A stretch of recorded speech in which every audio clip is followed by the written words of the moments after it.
მე გახლავთ თბილისის წმინდა მარტყოფელის სახელობის ტაძრის წინამძღვარი მამა ანტონი. ჩემი დღევანდელი გამოსვლა შეეხება კვირას იმედის არხზე გასულ გადაცემას, რომელიც ეხებოდა ჩვენი ტაძრის მრევლს, რომელმაც ჩვენს ეკლესიაში დაიწყო დაახლოებით 8 წლის წინ მსახურება, ისევე როგორც ყველა ადამიანი ისიც მოვიდა წმენით, გადაწყვიტა გამხდარიყო ეკლესიის მედავითნე წიგნის მკითხველი და თითქმის 4 წელი მსახურობდა ჩვენს ტაძარში.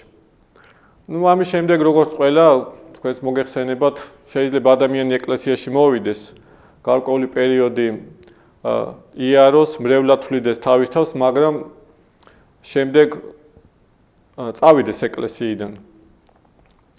და ბოლოს შეიძლება მთლიანად ჩამოშორდეს ეკლესიას. ასე მოხდა ამ გოგონას შემთხვევაშიც. მან გადაწყვიტა, რომ სხვა ცხოვრება დაეწყო. ბედი მოესინჯა ცხოვრებაში და ნელა გავიდა წლები და ეკლესიას თითქმის ჩამოშორდა.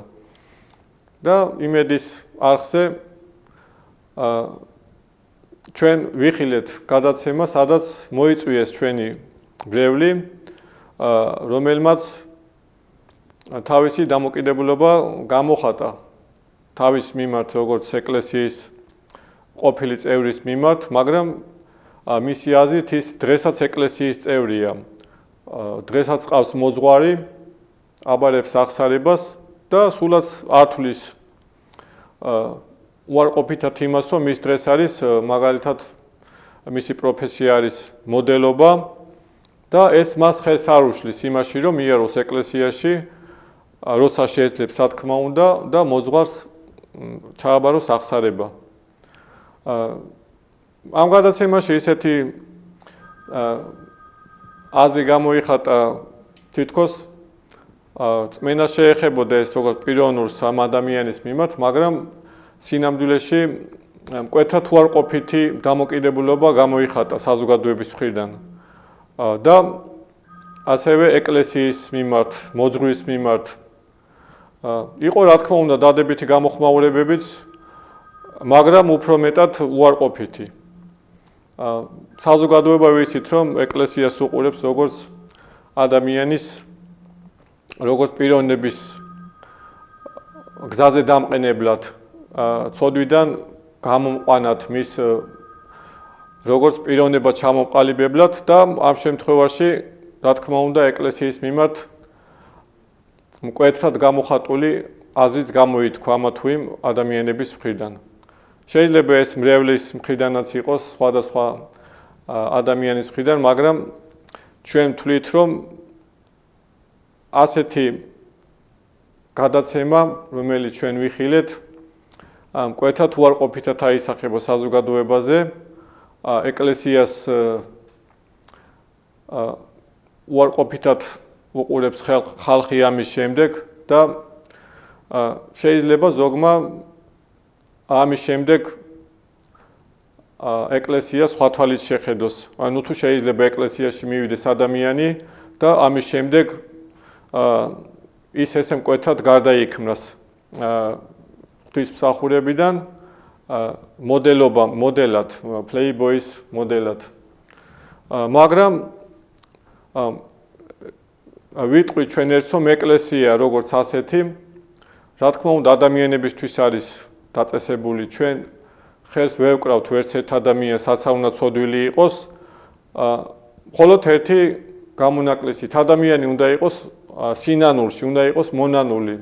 ცოდვას ეკლესია ვერასოდეს ვერ შეეგუება და მონანულ ადამიანს, რომელიც სინანულით მოდის და ეცდება, რომ გამოასწორო თავისი ცხოვრება აღსარებით, მოძღვრის აყვანით, ზიარებით, ლოცვებით, ასეთ ადამიანს ყოველთვის ხელს შეუწყოს, მაგრამ ჩვენ თუ ვიტყვით, რომ ეკლესიის მრევლი ვართ და 5-6 წელი ეკლესიაში არ მივალთ და ეკლესიას ვიყენებთ ჩვენი საქმიდან გამომდინარე იმის მიხედვით, რომ მე ეკლესიაში კი არ დავდივარ, რადგანაც სხვა საქმეებით ვარ დაკავებული, მაგრამ მოძღვარი მყავს დახსარებას ვაბარებ, ესეც სრულია. და ეკლესია როგორც ასეთი არასოდეს არ მიესალმება ასეთ მკვეთრ გამოხატვლებას ადამიანის მრევლის წევრის მხრიდან. ჩვენ ყოველთვის ვესწრებით ადამიანს მოუწოდოთ ზნეობრივი ცხოვრებისაკენ. ეკლესია, რომელიც ღვთისაგან დაწესებული არის, როგორც ადამიანის პიროვნულად ჩამოყალიბების, მისი სულიერი წინსვლისათვის, მისი განვითარებისათვის, იმისათვის, რომ ის იყოს საზოგადოების და ქვეყნის სრულფასოვანი წევრი, პატრიოტი ადამიანი, რომელიც თავის ქვეყნისათვის სიკეთეს გააკეთებს და მისი წინსვლით ეკლესიაც ყოველთვის გაიხარებს. რა თქმა უნდა, ამ გადაცემას მოყვა მკვეთრად უარყოფითი დამოკიდებულება ადამიანების მხრიდან და მე როგორც ამ ეკლესიის მოძღვარი, სადაც ეს სიუჟეტი ჩაიწერა, ვიტყვი ერთს, რომ ეკლესია არ უნდა იქნეს გამოყენებული იმისათვის, რომ ეკლესიას მიადგეს რაიმე ზიანი. მე როგორც ამ ეკლესიის მოძღვარმა, სადაც ეს სიუჟეტი ჩაიწერა, მინდა განვაცხადო, რომ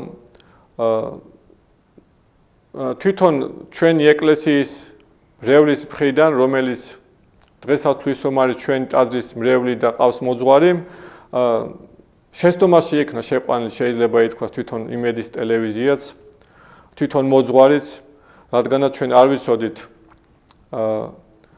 არსი ამ მისი სიუჟეტის ჩაწერის სასისახავ და მიზნად და ეს უკვე ნიშნავს იმას, რომ ეკლესია და თვით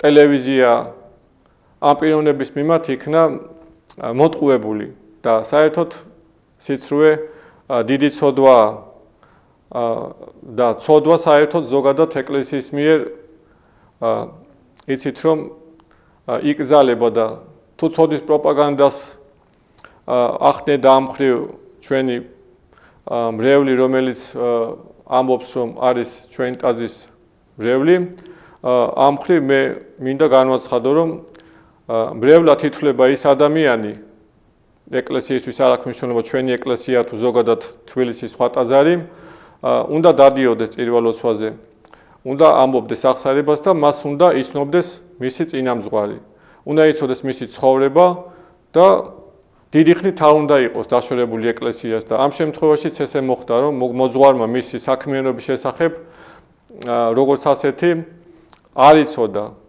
გაიგო ამ გადაცემის შემდეგ, გადაცემა რომელიც გავიდა, მხოლოდ ამის შემდეგ შეიტყო მოძღვარმა თუ რას ისახავდა მიზნად და მკვეთრად უარყოფითი დამოკიდებულება ჩემის მხრივ მინდა რომ დავაფიქსირო. ამ შემთხვევაში ეკლესია როგორც სიწმინდე, სადაც უნდა მხოლოდ იქადაგებოდეს ღვთის სიტყვა, არ უნდა ყოფილიყო გამოყენებული ამ მიზნით და მე მინდა ვთქვა, რომ მე ყოველთვის დააგმობ ასეთ მიმართებას, როდესაც ესა თუ ის პიროვნება არ იქნება ეკლესიის მრევლი თუ სხვა, ეკლესიას გამოიყენებს ამ მიზნისათვის და ამისათვის შეიძლება რომ პიროვნება ბოდიშს მოიხადოს საზოგადოების და ტელევიზიის მიმართ.